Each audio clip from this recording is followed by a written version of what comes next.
Thank you for tuning in again. It's been a long 14 months. It began with everybody suddenly being afraid of one another. Anybody could be a carrier of the virus, even our spouse or our closest friends and family members. So we ended up avoiding each other, we masked, we washed our chapped hands again and again and again, and we have lived in our own safe, protected, and rather lonely bubbles. For thousands of families, this has been a time of indescribable loss. Some of us will be living with these scars forever. No one ever wants to go back to what we've been through. But I think some good things have resulted, and I think it might be helpful for us to reflect upon that from time to time. Here are a few of my observations, but I'm sure each and every one of you could come up with your own list. A lot of the mostly invisible people among us seem to have become visible. Caregivers, factory workers, public works personnel who keep our towns and cities functioning, supermarket drivers and stockers and clerks, so many low-profile and even lower-paid workers we often took for granted. Now we see them with a lot of gratitude and respect for the ways that they make our lives work. We've redefined the meaning of hero. Supermen and women have stethoscopes hanging around their necks and are covered with PPE, and they don't go home as long as somebody needs them.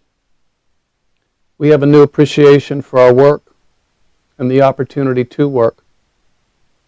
We've also discovered that school is more than textbooks and term papers. Education is about a community, a learning community, and helping one another through the challenging lessons, and discovering that the most important lesson we will ever learn is respect for the gifts of others.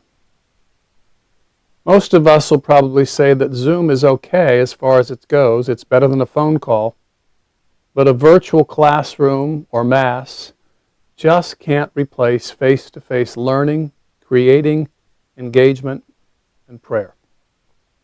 I terribly miss the singing of hymns at the church, and I'm always uplifted when I hear you singing through your masks. Many of you cried, as I did, when we were doing drive-by communion. And then we cried again when we got finally back to Mass. And I'm still noticing tears among us every week when folks come back after not being here during the entire pandemic. We're a lot more grateful for vaccinations and modern medicine. And we've come to realize that what we need most in our lives does not have a price. We can't put a price tag on a hug from a grandchild or a friend, or the pleasure of face-to-face, unmasked encounter with those we love. The opportunity to gather together to give thanks to God and to ask for strength for the coming week at Mass. I think that the pandemic has instilled in many of us a new appreciation of how much we need each other, our connectedness as members of the human family and as the body of Christ. I'm really looking forward to our very first gathering with food. It's going to be very modest, but it's a start. On Pentecost, in the courtyard, outside, we're calling it Cupcakes in the Courtyard. We'll offer them in a sanitary way, and hopefully we'll have some time to connect with one another after Mass. It's been far too long.